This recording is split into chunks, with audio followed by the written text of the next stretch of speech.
जय श्री राम दोस्तों, AB digital channel पर आप सभी का स्वागत है और मैं हूं असित भट्ट। तो दोस्तों, इस संसार में जिसने भी राम नाम का सहारा लिया है वह इस संसार के भवसागर को पार कर गया है। ये बात मैं कोई पुस्तक या ग्रंथ पढ़कर नहीं बोल रहा हूं, बल्कि मैं आपको प्रत्यक्ष प्रमाण दे रहा हूं। हमारे प्रधानमंत्री नरेंद्र भाई मोदी, हमारे कथाकार मोरारी बापू, जया किशोरी जी, बागेश्वर धाम के धीरेन्द्र शास्त्री, मीराबाई, नरसिंह मेहता, सभी ने राम नाम का सहारा लिया और ये सभी संसार के भवसागर को पार करके अनन्य आनंद और अनन्य ख्याति प्राप्त कर रहे हैं, है ना। तो दोस्तों, इस वीडियो में हम अयोध्या राम मंदिर की यात्रा कर रहे हैं, साथ में हनुमानगढ़ी, प्रयागराज, बड़े हनुमान और सीता माता समाहित धरास्थल सीतामढ़ी की मुलाकात भी करने वाले हैं। आप वीडियो को बिल्कुल स्किप न करें और वीडियो के साथ बने रहिए, क्योंकि इस वीडियो में मैं आपको राम जन्मभूमि के बारे में ऐसी चीजें बताने वाला हूं जो आज तक किसी ने नहीं बताई होगी, है ना। तो दोस्तों, हमारी एबी डिजिटल चैनल को सब्सक्राइब कीजिए और लगे हाथ वीडियो को लाइक और शेयर भी कीजिए।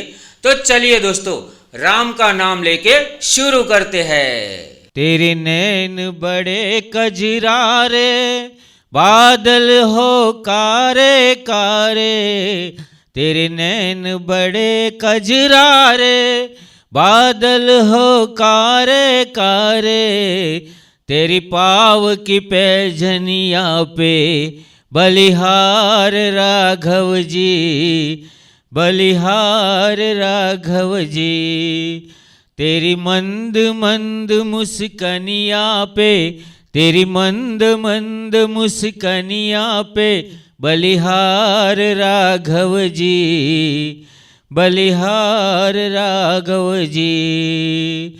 बोलो श्री आवर रामचंद्र की जय।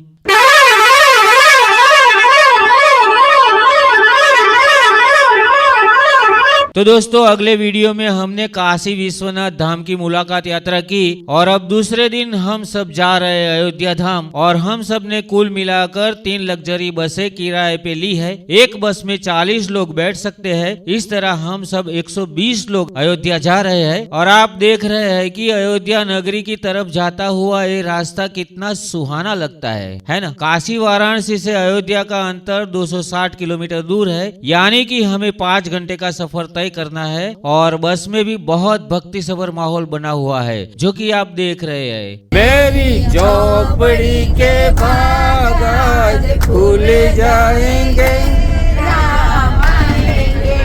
हो राम आएंगे आएंगे राम आएंगे।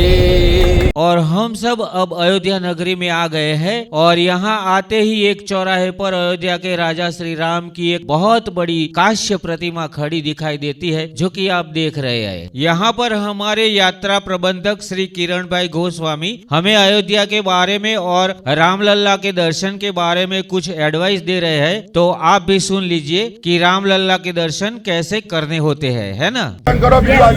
मंदिर से બધું તો સામાન્ય અસર થશે તો થાય, ના થાય તો ભગવાનની જેવી ઈચ્છા।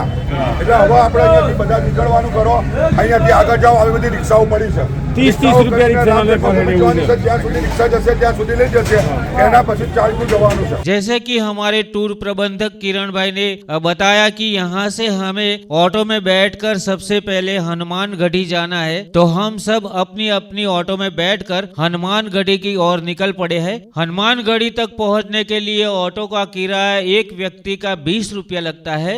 अयोध्या की मिट्टी के कण कण में राम बसे हुए हैं, तो यहाँ रास्ते में आने वाले और मिलने वाले हर एक इंसान के मुख में से जय श्री राम सुना जाता है। अयोध्या के हर एक घर में आप केसरिया ध्वज लहराते देख सकते हैं। पूरी अयोध्या राम भक्ति में डूबी हुई है और ये है बड़ी धावनी अखाड़ा आश्रम। अयोध्या में ऐसे कई आश्रम है जो लोगों को भोजन और ठहरने की सुविधाएं प्रदान करता है। और अब हम हनुमानगढ़ी चौराहे पर पहुंच गए हैं। हम यहाँ पर गन्ने का रस पीने वाले हैं, जो कि आप देख रहे हैं। यहाँ से हमें पैदल ही जाना है। और ये है हनुमानगढ़ी जाने का पैदल रास्ता। और आप देख रहे हैं कि यहाँ का जो माहौल है वो कितना भक्ति सभर है। हर एक इंसान ने भगवे कपड़े पहने हुए हैं और हर एक इंसान के मुख में जय श्री राम का नारा सुनाई देता है। आज की तारीख में यहाँ दिन के लगभग 2 से 2.5 लाख लोग श्री राम लल्ला के दर्शन हेतु आते जाते रहते हैं, जो कि आप देख रहे हैं। और ये है हनुमानगढ़ी की और जाती हुई गली। यहाँ से दाई और 500 मीटर दूर पर हनुमानगढ़ी है और हम सब हनुमानगढ़ी की गली में घुस चुके हैं। सामने जो शिखर दिखाई देता है वही हनुमानगढ़ी हनुमान जी का मंदिर है। और आप देख रहे हैं कि यहाँ पर कितने लोग आए हुए हैं। यहाँ के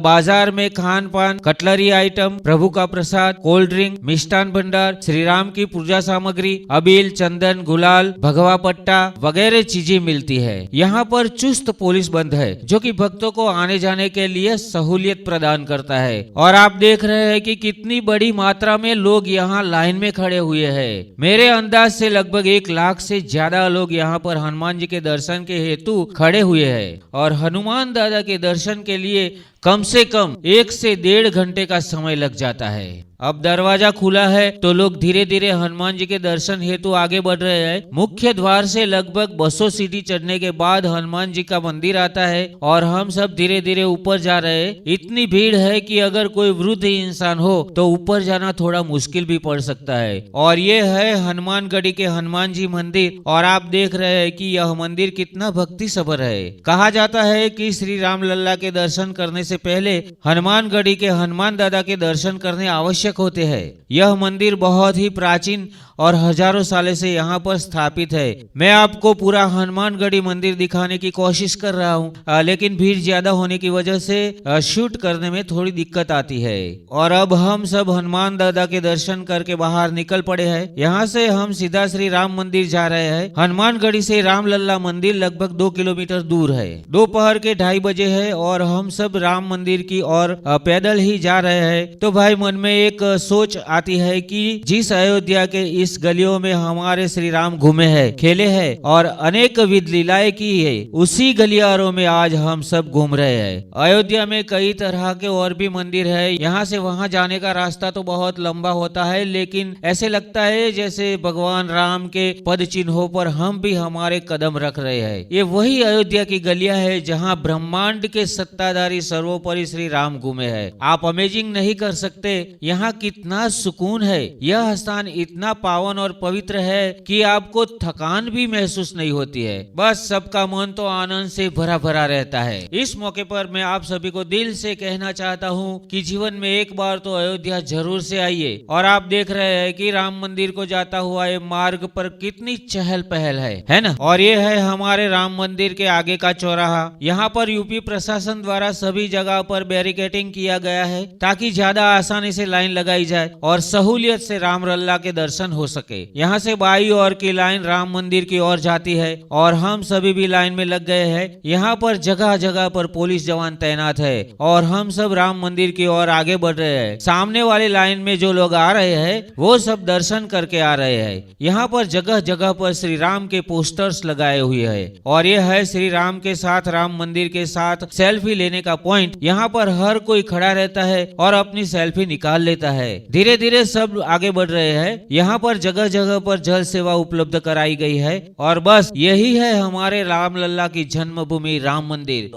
आप जो सामने शिखर बन देख रहे हैं वही अयोध्या वासी श्री राम का नवनिर्मित मंदिर है। अभी थोड़ा काम चल रहा है, बाकी यहाँ पर हमारे श्री राम लल्ला का जन्म हुआ है। यह पवित्र राम जन्मभूमि ने पिछले 500 साल से बहुत सारी यातना और विवाद सहन किए हैं। विधर्मियों द्वारा इसे बार बार तोड़ा गया। यह मंदिर के बारे में बताऊं तो यह मंदिर वास्तुकार सोमपुरा परिवार द्वारा नगर शैली में बनाया गया है। यह मंदिर श्री राम जन्मभूमि तीर्थ क्षेत्र और लार्सन एंड टुब्रो कंपनी द्वारा निर्मित किया गया है। यह मंदिर राजस्थान से आए हुए 600 क्यूबिक फीट बलुआ पत्थर और बंसी पर्वत के पत्थरों से निर्माण किया गया है। भगवान राम श्री विष्णु के अवतार माने जाते हैं। श्री राम का जन्म वैवस्वत मनवांतर में 23वें चतुर्युग की त्रेता युग में इसी जन्मभूमि पर हुआ और हमारे श्री राम ने 11,000 साल तक अयोध्या में राज किया। श्री राम के शासन को राम राज्य कहा जाता है। राम राज्य में कोई दुखी नहीं है, किसी को कोई तकलीफ नहीं है। इसीलिए तो कहावत पड़ी है ना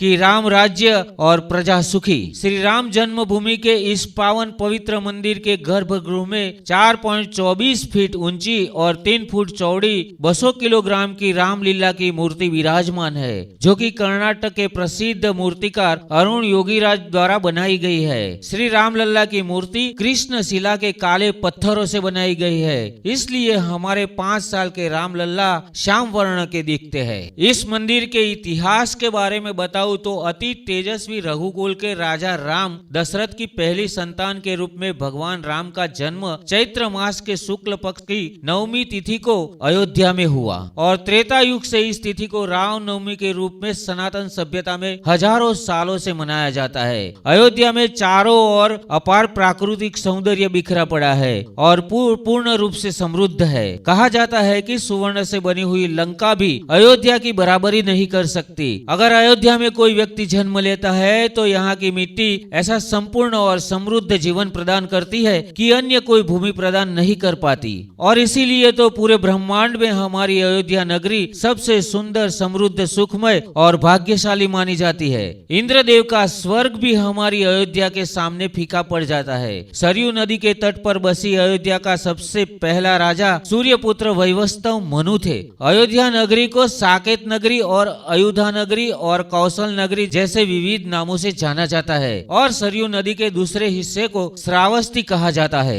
ऐसी हमारी पवित्र अयोध्या में एक अति पवित्र राम मंदिर विद्यमान था, लेकिन ईस्वी सन 1528 में दिल्ली के मुगल सल्तनत के बादशाह बाबर ने अयोध्या में स्थित राम मंदिर को तोड़ दिया था और बाबर के सेनापति मीर बाकी ने हमारे राम मंदिर के स्थान पर एक मस्जिद का निर्माण कर दिया और उसका नाम बाबरी मस्जिद रख दिया। समय ऐसे ही बीतता गया। कई सालों तक हमारी राम जन्मभूमि के स्थान पर बाबरी मस्जिद बनी रही। हमारे कई हिंदू संगठनों ने सरकारों के सामने और भारतीय न्याय संहिता के सामने राम जन्मभूमि मंदिर का दावा भी पेश किया, लेकिन कोई हल नहीं मिला। रघुकुल नंदन श्री राम हिंदुओं के दिलों में जीवित तो रहे, लेकिन उनके जन्म स्थल पर बाबरी मस्जिद खड़ी थी। यह परिस्थिति सनातनी हिंदुओं के दिलो दिमाग को हिला देने वाली थी और अत्यंत दुखदायी और घृणा पैदा करने वाली थी। आखिरकार 500 वर्ष के बाद 30 अक्टूबर 1990 के दिन हिंदू सनातनियों का गुस्सा फूट पड़ा और लाखों की संख्या में पूरे भारतवर्ष से हिंदुओं ने कार सेवक के रूप में भारी संख्या में स्वयंभू अयोध्या पहुंचने लगे। उत्तर प्रदेश के तत्कालीन मुख्यमंत्री मुलायम सिंह यादव ने पूरे अयोध्या में कर्फ्यू लगा दिया। बावजूद उसके भारी संख्या में हिंदू लोग अयोध्या में पहुंच गए। तत्कालीन मुख्यमंत्री मुलायम सिंह यादव ने पूरे अयोध्या में पुलिस फोर्स तैनात कर दी और हर एक गली में बैरिकेडिंग लगा दिए। बावजूद उसके सब बैरिकेड तोड़कर लाखों की भीड़ बाबरी मस्जिद की ओर बढ़ने लगी। पुलिस ने गोली चलाना शुरू किया, फिर भी राम भक्त नहीं रुके और इस भगदौड़ में कई लोगों की मृत्यु भी हो गई। बावजूद इसके 2 नवंबर 1990 के दिन लाखों हिंदू कार सेवक बाबरी मस्जिद पर चढ़ गए और बाबरी मस्जिद के ढांचे को गिरा दिया। यह मामला फिर कोर्ट में पहुंच गया और 29 दिसंबर 1947 को कोर्ट ने बाबरी मस्जिद को विवादित स्थल घोषित कर दिया और बाबरी मस्जिद को ताला लगा दिया। इसके बाद 1980 में भारतीय जनता पार्टी ने खुलकर हिंदू संगठन और राम मंदिर का समर्थन किया और 9 नवंबर को विश्व हिंदू परिषद ने विवादित स्थल के पास राम मंदिर की नींव रख दी और राम मंदिर निर्माण के अभियान को तेज कर दिया। इसके बाद बाबरी मस्जिद की जमीन के नीचे खुदाई शुरू हुई और हजारों साल पुराने श्री राम के अवशेष मिलने लगे और आखिरकार 9 दिसंबर 2019 को सुप्रीम कोर्ट ने चुकादा दिया कि 2.77 एकड़ की पूरी जमीन राम लल्ला को विराजमान होने के लिए दे दी जाए। इस तरह 492 साल का पुराना विवाद का अंत हो गया और बीजेपी की सरकार को आदेश मिला कि राम भूमि स्थल पर श्री राम मंदिर निर्माण के लिए ट्रस्ट बनाया जाए और इस तरह 5 अगस्त 2020 को तत्कालीन प्रधानमंत्री नरेंद्र भाई मोदी के वरद हस्तों से श्री राम जन्मभूमि का शिलान्यास हुआ और आखिरकार 22 जनवरी 2024 में रामलल्ला की प्राण प्रतिष्ठा पीएम श्री नरेंद्र मोदी के द्वारा संपन्न की गई। इस तरह 500 साल पुराना ये हिंदू मुस्लिम विवाद का अंत हो गया और हिंदुओं की जीत हुई। अब आज के दिन रामलल्ला की भव्य मूर्ति इस राम जन्मभूमि मंदिर में विराजमान है और यहाँ आने वाले भक्तों को स्नेह, प्रेम और आदर के साथ प्रसन्न कर रही है। आज के दिन हर रोज लगभग 2 लाख से ज्यादा हिंदू राम भक्त अयोध्या आते हैं और राम लल्ला के दर्शन करके धन्य धन्य और पावन हो जाते हैं। और हमारे राम लल्ला मंद मंद हास्य करके सभी भक्तों को न्योछावर कर रहे हैं और आशीर्वाद दे रहे हैं। तो बोलो सियावर रामचंद्र की जय। आज की तारीख में भारतवर्ष के और दुनिया के सभी हिंदुओं के हृदय प्रसन्न हो गए हैं और अयोध्या में हर गली हर नुक्कड़ पर श्री राम जय जय राम की धुन सुनाई देती है। और हम सब ने श्री राम लल्ला के दर्शन कर लिए हैं और अयोध्या के और स्थानों को देखने हेतु निकल पड़े हैं। और ये है लता मंगेशकर चौक। आप देख रहे हैं कि यहाँ पर एक बड़ी बीना का प्रतिकृति लगाकर लता मंगेशकर को मान दिया गया है। और ये है सरयू नदी, जो कि वेद पुराणों और प्राचीन शास्त्रों में भी वर्णित पवित्र नदी मानी जाती है। यहाँ पर इस नदी में श्री राम ने बहुत लीलाएं की है। और आप देख रहे हैं कि अयोध्या के इस मार्ग को कितना सजाया गया है। अयोध्या की सुंदरता देखते ही बनती है ना। और हम सब अपने ठिकाने पर पहुंच गए, जहां से हम ऑटो में बैठे थे वही जगह पर पहुंच गए हैं। और अब हमें प्रयागराज त्रिवेणी संगम जाना है और स्नान करना है। तो ये है प्रयागराज त्रिवेणी संगम और हम सब नाव में बैठकर स्नान करने के लिए जा रहे हैं। यहाँ पर बहुत सारे दरियाई पक्षी होते हैं जो हमारे बुलाने पर हमारे पास खुराक लेने के लिए आते हैं, जो कि आप देख रहे हैं। यहाँ पर हमने त्रिवेणी संगम जाके नाव में बैठकर ही स्नान कर लिया है। और ये है बड़े हनुमान जी का मंदिर, जो कि त्रिवेणी घाट पर ही स्थित है। यह मंदिर में आपको सोए हुए हनुमान जी का दर्शन होते हैं। मूर्ति बहुत बड़ी होने की वजह से उसे बड़े हनुमान भी कहा जाता है। और ये है सीतामढ़ी। यहाँ पर हमारी सीता माता धरती में समा गई थी, इसीलिए इसको सीता समाहित धरास्थल कहा जाता है। बहुत ही प्यारी सीता मैया की मूर्ति यहाँ पर विराजमान है। जो जगह पर सीता माता धरती में समा गए वो जगह आज भी यहाँ मौजूद है। तो बस दोस्तों, ये वीडियो में तो सिर्फ इतना ही। हमारे रामलला का ये वीडियो आपको कैसा लगा कमेंट बॉक्स में जरूर से बताइए और वीडियो को लाइक और शेयर कीजिए। तो चलिए दोस्तों, मिलते हैं अगले वीडियो में। तब तक के लिए जय श्री राम।